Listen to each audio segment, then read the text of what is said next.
सिलेंडरच्या तुटवड्यावरून विरोधक आणि सत्ताधारी आमनेसामने आलेत। काल संसदेच्या बाहेर राहुल गांधी यांनी आंदोलन केलं, तर आज विधिमंडळाच्या परिसरात पटोले आणि वडेट्टीवार यांनी सिलेंडरचे पोस्टर झळकावत घोषणाबाजी केली। तर काँग्रेसच्या आंदोलनावरून आता पंतप्रधान नरेंद्र मोदी यांनी टीका केली आहे। युद्धाच्या संकटात काँग्रेस राजकारण करत असल्याचं मोदी म्हणालेत।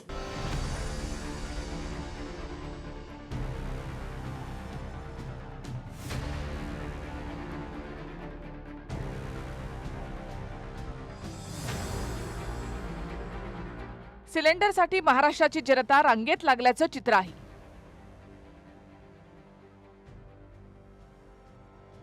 त्यावरूनच सरकारचं लक्ष केंद्रित करण्यासाठी विधिमंडळाच्या परिसरात काँग्रेसचे नाना पटोले आणि विजय वडेट्टीवार यांनी अनोखं आंदोलन केलं। सिलेंडरचं पोस्टर हाती घेत सरेंडर दे सिलेंडर अशी घोषणा त्यांनी दिली।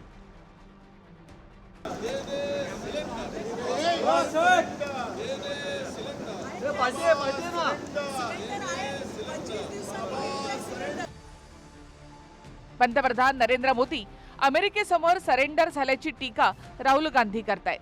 त्यामुळे तसे सिलेंडरचे पोस्टर विधिमंडळाच्या परिसरात पटोले आणि वडेट्टीवार यांनी झळकावले।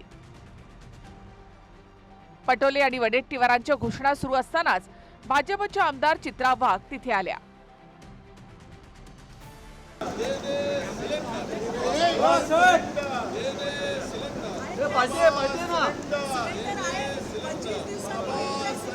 बाबा सरेंडर दे दे सिलेंडर, बाबा सरेंडर दे दे सिलेंडर, बाबा सरेंडर दे दे सिलेंडर। एप्स्टीन फाईलमुळे सरेंडर झालेलं देशाचं प्रधानमंत्री यांच्यामुळे आज पूर्ण देशामध्येच गॅस, डिझेल, पेट्रोल यांचा तुटवडा जाणवला। अनेक हॉटेल्स बंद झालेत, घरगुती गॅस व्यवस्था बंद व्हायला सुरुवात झाली, लोक लाईनमध्ये लागायला लागलेत।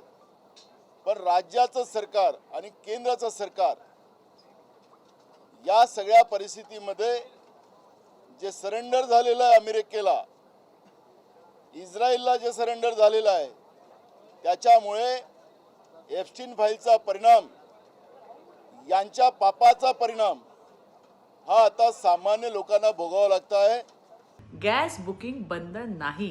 केंद्रात प्रधानमंत्री नरेंद्र मोदीजी यांच्या नेतृत्वाखाली आणि महाराष्ट्रात मुख्यमंत्री देवेंद्र फडणवीसजी यांच्या मार्गदर्शनाखाली नागरिकांना आवश्यक सेवा सुरळीत मिळाव्यात यासाठी सतत काम चालू आहे। गॅस कंपन्यांनी फक्त बुकिंग समोर एक नियम ठेवलाय, एका बुकिंग नंतर दुसरे बुकिंग करण्यासाठी किमान 25 दिवसांचं अंतर असणं आवश्यक आहे।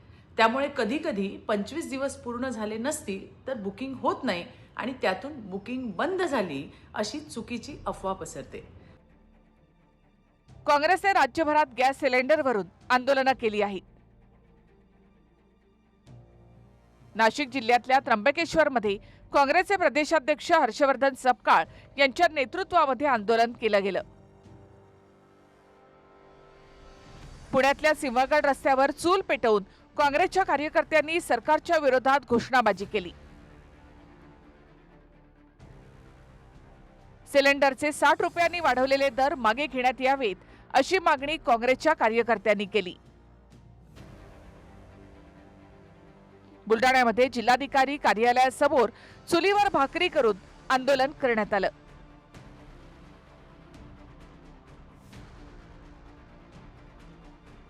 तर अमरावतीतही सिलेंडरचा तुटवड्याविरोधात जिल्हाधिकारी कार्यालयासमोर निदर्शनं करण्यात आली।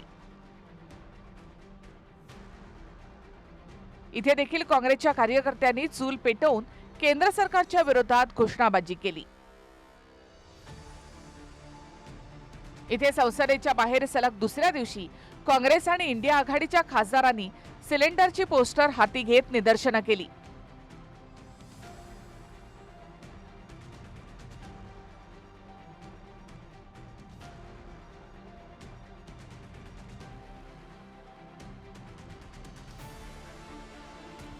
इथे संसदेच्या बाहेर सलग दुसऱ्या दिवशी काँग्रेस आणि इंडिया आघाडीच्या खासदारांनी सिलेंडरची पोस्टर हाती घेत निदर्शनं केली।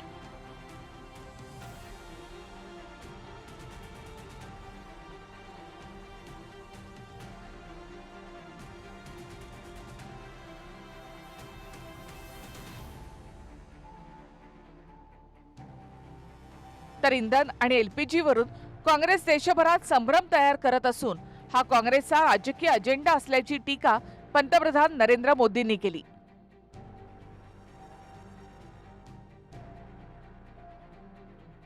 कुछ लोग हैं जो पैनिक क्रिएट करने का प्रयास कर रहे हैं, अपना एजेंडा चलाना चाहते हैं. मैं इस समय उन पर राजनीतिक टिप्पणी नहीं करना चाहता, लेकिन इतना जरूर कहूंगा कि ऐसा करके वो जनता के समक्ष खुद को एक्सपोज हो ही रहे हैं, पूरे देश का भी बड़ा नुकसान कर रहे हैं. मामला एनर्जी सिक्योरिटी का है. मामला यह है कि गैस सिलेंडर नहीं मिल रहा. हमारी एनर्जी सिक्योरिटी कॉम्प्रोमाइज कर दी गई है. आज अमेरिका कहेगा कि अगर हम रूस से गैस तेल खरीद सकते हैं, अमेरिका कहेगा अगर हम ईरान से, इराक से, किसी और से खरीद सकते हैं, मतलब एनर्जी सिक्योरिटी कॉम्प्रोमाइज हो गई. मैं आपको इस स्टेज से कह रहा हूं, साइकोलॉजिकली नरेंद्र मोदी खत्म है.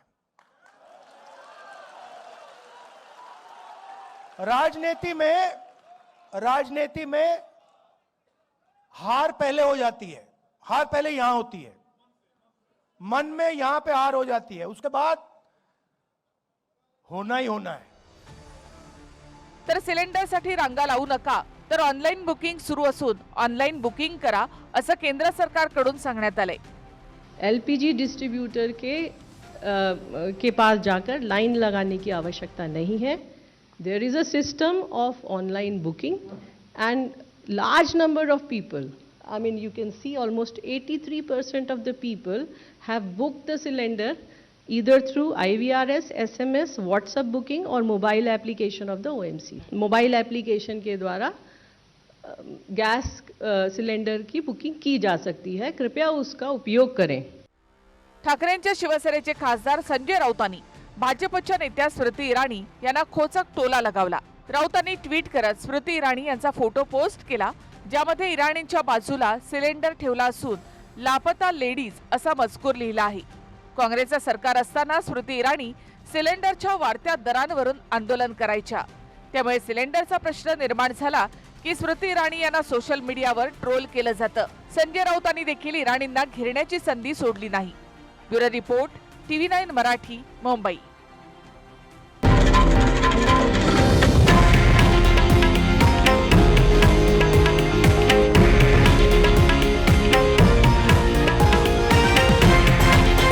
हे आहे देशातील नंबर 1 न्यूज नेटवर्क आणि आपण पाहत आहात TV9 मराठी, एकमेव.